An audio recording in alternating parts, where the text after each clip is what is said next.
परमार्थाय प्रतिबोधितां भगवता नारायणेन स्वयं व्यासेन ग्रथितां पुराणमुनिना मध्ये महाभारतम् अद्वैतामृतवर्षिणीं भगवतीम् अष्टादशाध्यायिनीम् अम्ब त्वामनुसन्दधामि भगवद्गीते भवद्वेषिणीम् नमोऽस्तु ते व्यासविशालबुद्धे पुल्लारविन्दायतपत्रनेत्र येन त्वया भारततैलपूर्णः प्रज्वालितो ज्ञानमयप्रदीपः प्रपन्नपारिजाताय स्तोत्रवेत्रैकपाणये ज्ञानमुद्राय कृष्णाय गीतामृतदुहे नमः।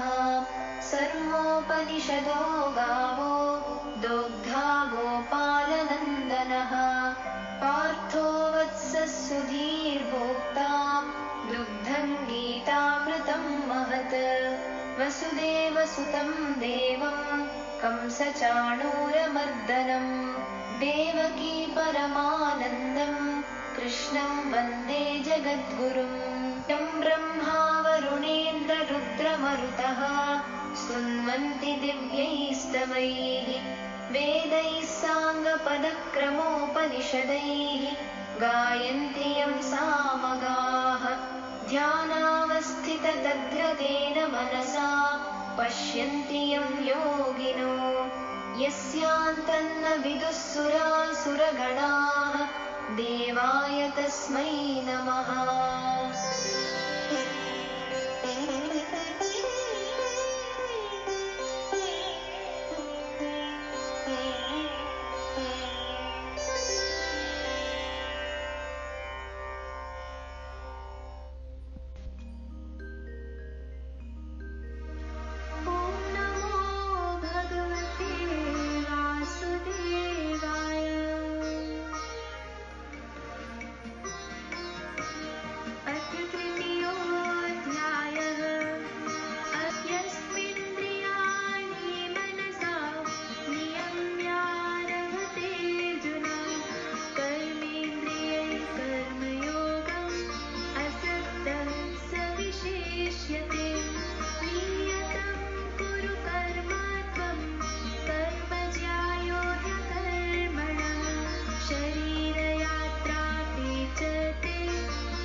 Om Gurubhyo Namaha.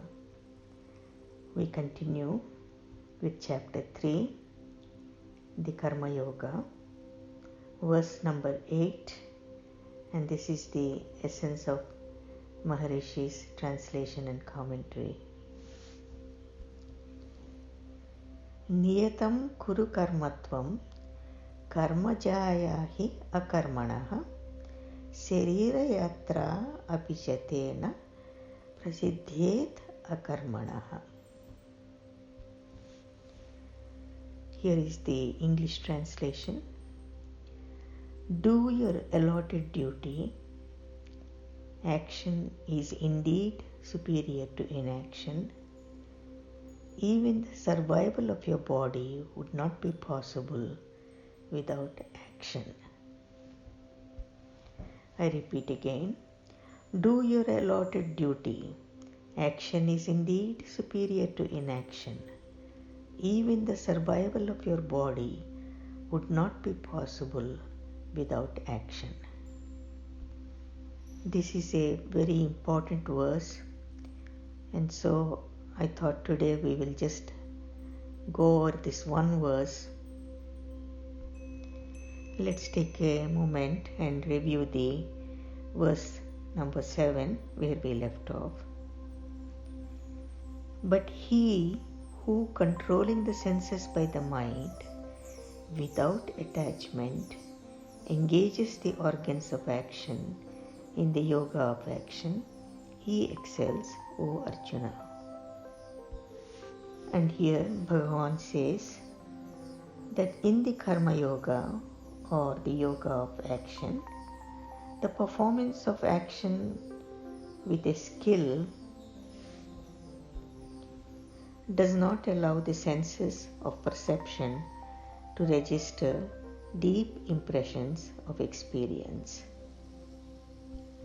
Here, the organs of action remain at work during activity, and the senses of perception also continue to experience.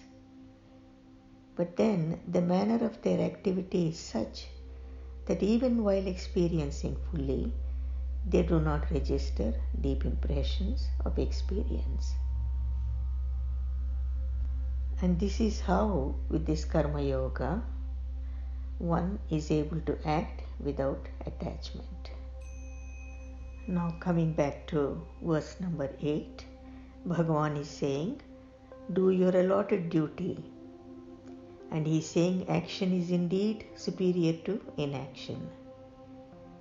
And besides, even for the survival of your body, you need to act. So the key words here are allotted duty, action superior to inaction, and the survival of the body not possible without action. Let us try to understand what is allotted duty. Allotted duty is that which it is natural for one to do, that for one is born for. So again, allotted duty has to be natural, something very natural for one to do, that for which one was born.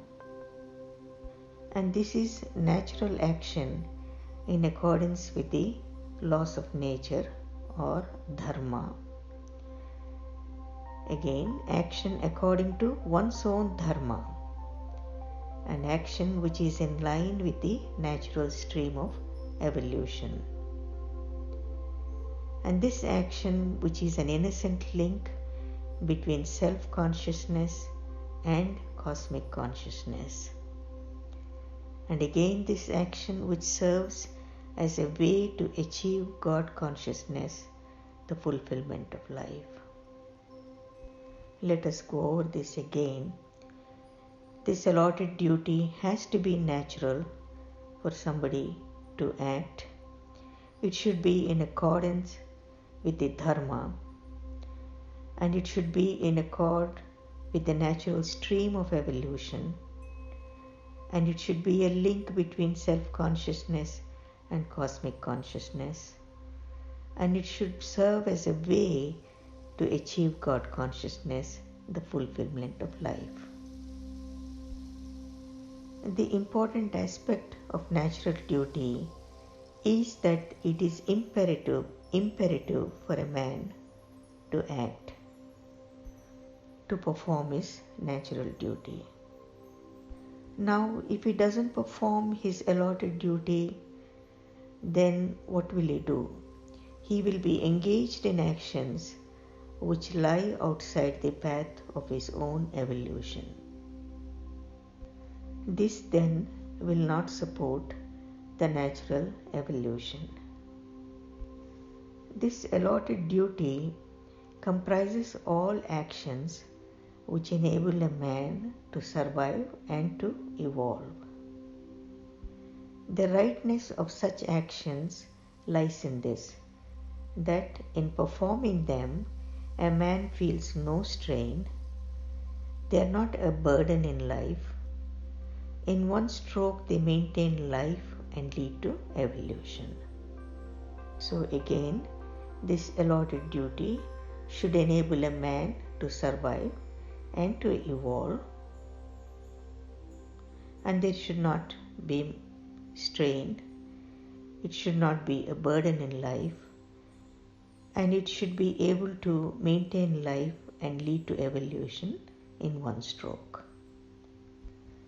Here it is equally essential to understand that action which is not natural will inevitably produce strain and tension both in the doer and in the atmosphere around him.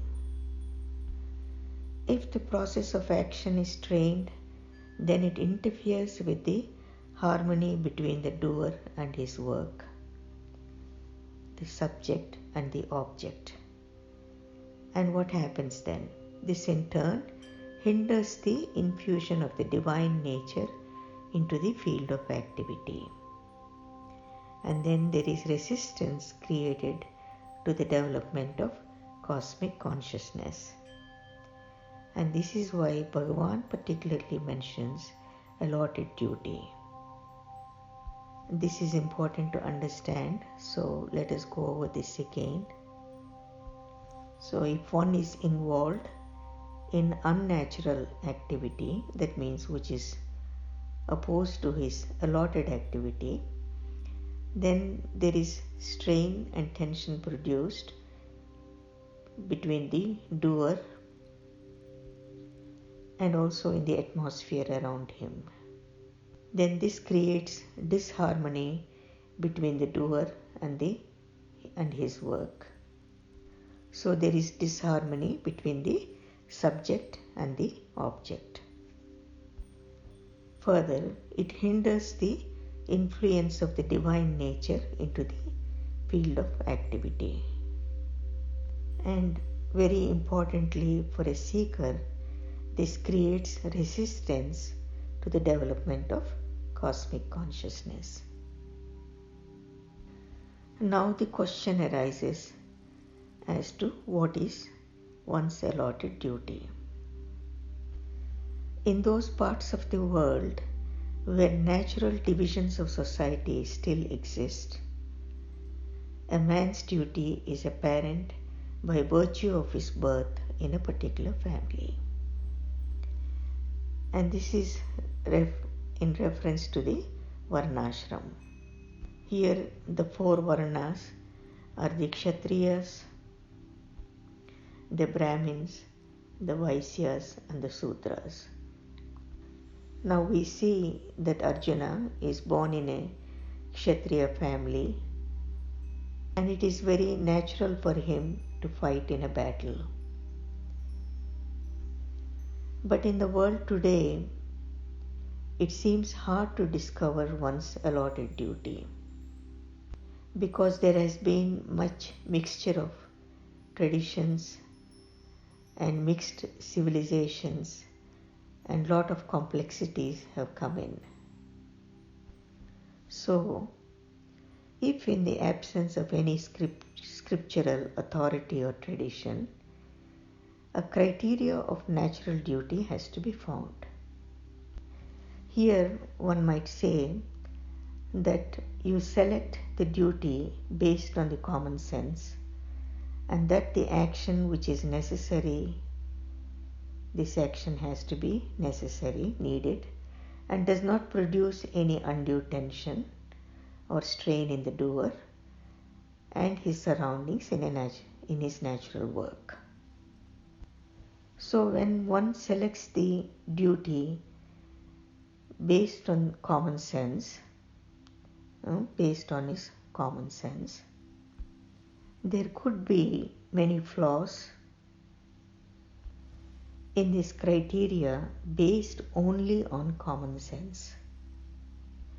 Here the value of meditation comes. This meditation can, however, smoothen the flow of life and naturally sets the stream of life in accordance with the laws of nature and upholding it on the way to higher evolution.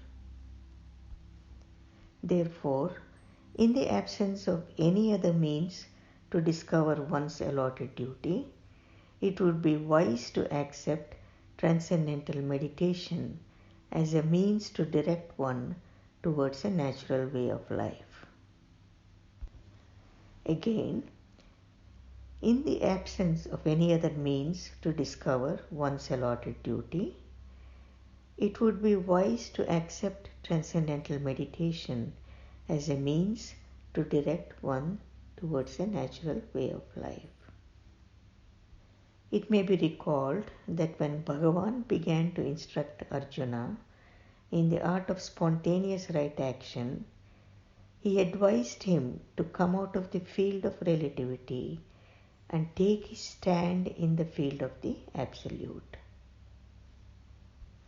By doing this, he would rise to that state of life, the cosmic consciousness, where one becomes capable of performing actions in complete accordance with the laws of nature, thus fulfilling one's dharma and serving the cosmic purpose. Bhagavan further says, action is indeed superior to inaction. And he then adds, even the survival of your body would not be possible without action. These words contain great wisdom about the integration of life and the supreme secret of evolution by way of action. Here, the word even is of deep significance. If survival of the body is the least result that Bhagavan attributes to action, then what is the greatest? So here, the least is the survival of the body, and then the greatest is the attainment of God consciousness, the highest state of human evolution. Bhagavan means that without action, not only would the body not survive, but the heights of evolution would not be attained. Again, when Bhagavan says action is indeed superior to inaction, he is saying without action, not only would the body not survive, but the heights of evolution would also not be attained. So now one must understand how action is necessary for attaining God consciousness. Here we refresh again the whole process, what happens during transcendental meditation and beyond.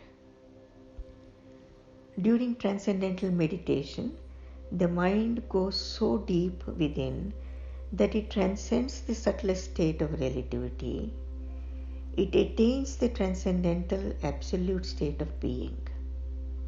And this is the state of pure awareness or consciousness of the self.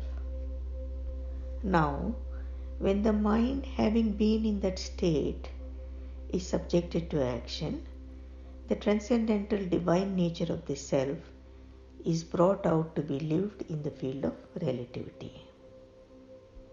So, in the first place, the worldly mind of the waking state is led to the inner divine nature by the inward stroke of meditation, which is a withdrawal from activity.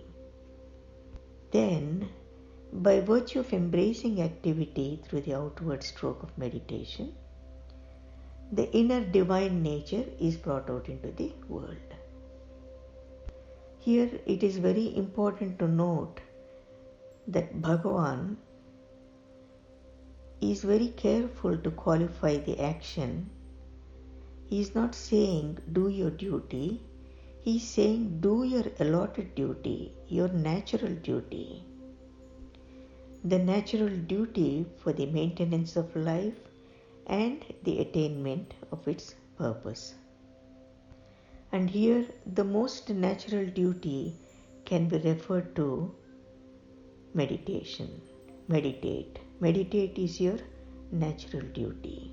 To meditate is your natural duty. Again, meditation is the key to the performance of one's allotted duty.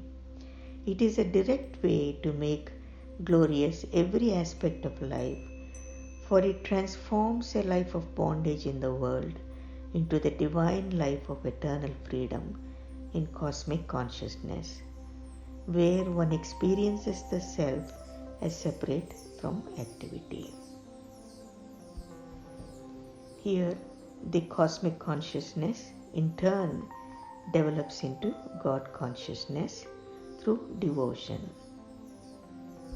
And this devotion is the most highly refined type of action, which unites in the light of God the two separate aspects of cosmic consciousness, the self and the activity, the self and the non-self. And so finally, this is the blessing of action, that it leads one from the waking state of consciousness to transcendental pure consciousness, thence to cosmic consciousness, and finally to God consciousness, the highest state of human evolution. I repeat again, this is the whole blessing of action, which leads one from the waking state of consciousness to transcendental pure consciousness, and then to cosmic consciousness, and finally to God consciousness, which is the highest state of human evolution. Here ends the essence of this verse 8 of chapter 3, Karma Yoga, Maharishi's commentary on Bhagavad Gita. Now I will add a few words. We have understood that the law of life proclaims that none can remain inactive and continue to live. If one wants success in life, prosperity and peace, it is important to continue working aligned to Dharma. The ultimate goal and the purpose of the whole life is self-realization. In reality, there is no other purpose for life other than living in bliss and knowing yourself.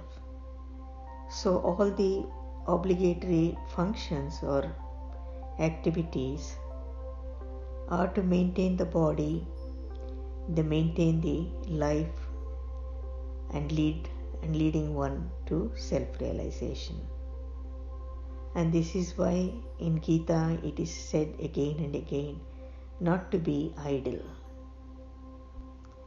and escape from his obligatory functions in life. As a seeker, one should be very careful in choosing how one acts, performs his actions, and not indulging in whatever pleases his body and mind. So neglecting this allotted natural duty proves detrimental to both the material and the spiritual progress of one's life. In Sanatana Dharma, it is also important not only to serve your needs and the family needs, but also serving the needs of the society. Now what we are seeing is in the current generation that most of the life is revolving around people claiming rights and taking as much as possible from the society. But in Sanatana Dharma, you give what you can to the society and you do the allotted duties and you perform the actions without claiming rights. So the Niyatam Karma, the allotted actions, consist of Nitya and Naimittika Karmas. Nitya Karma means regular routine duties and Naimittika Karma is occasional and special duties. And both these types of actions have to be performed. There are a few important things that all seekers can just develop awareness and make the changes needed. We know that the experience of the transcendental consciousness and the existence in cosmic consciousness will change so much and will bring the greatest transformation of how one looks at life, how one looks at work, and how one performs the actions. But until these are fully experienced and the cosmic consciousness becomes your existence, one has to use the senses and the faculties like the mind and the intellect to the best possible extent. It is important to have the clarity and the awareness of the particular situations in life, of what kind of work you need to do, and to be able to discriminate whether it is dharmic and supporting your natural evolution. In general, people are very influenced and taken over by fear and greed. Actually, the fear and greed do not exist in the Atma, because in the pure consciousness all that there is bliss. There is no room for all these negative tendencies, and especially the fear and the greed. The fear comes because there is insecurity, and the greed comes because there is no contentment and you want more and more.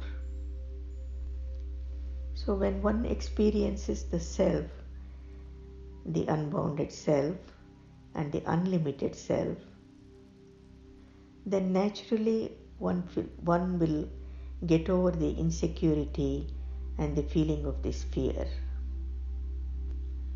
And with the experience of the self and the beginning of the growth into the cosmic consciousness, one clearly sees that in this field of pure consciousness there are no desires, there is complete fulfillment, and there is complete contentment. So then the wisdom dawns that one doesn't need much to feel fulfilled, and the contentment naturally comes and the greed vanishes.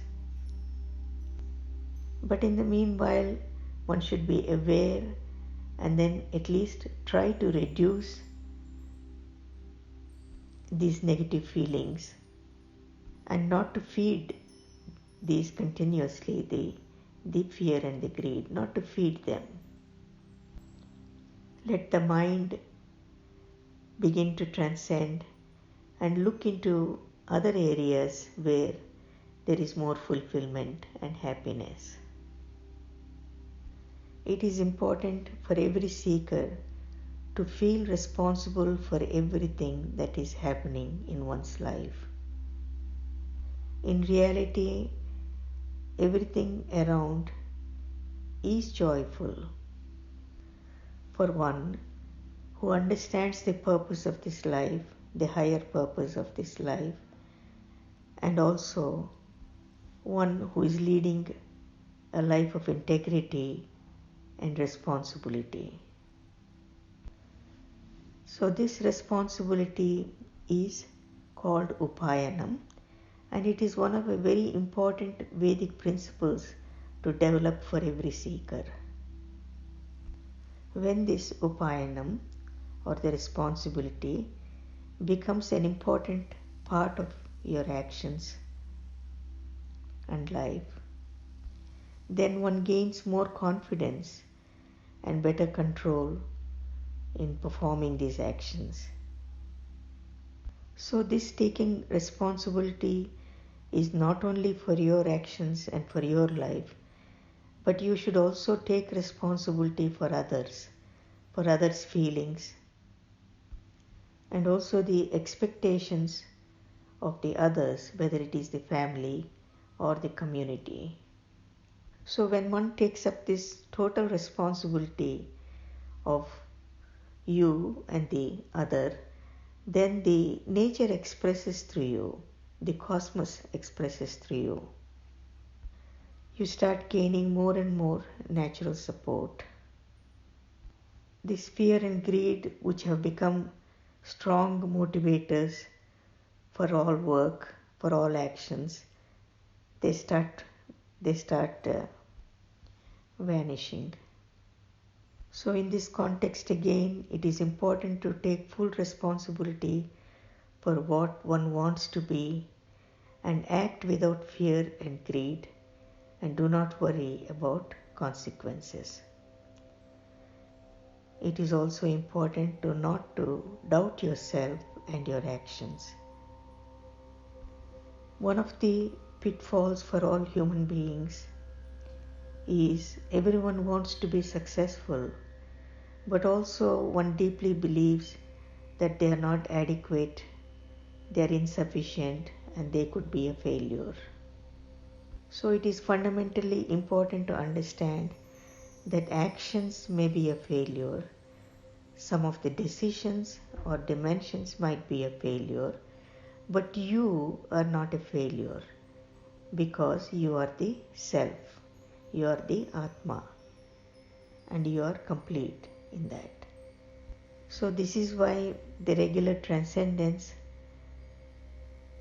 takes you beyond these feelings and brings more natural support and establishes one in the natural allotted duty. And there are still some who think that all actions result in reactions and they accumulate karma. So why we should accumulate karma? So it is better to do nothing and disengage from all action. And they think this is the best solution.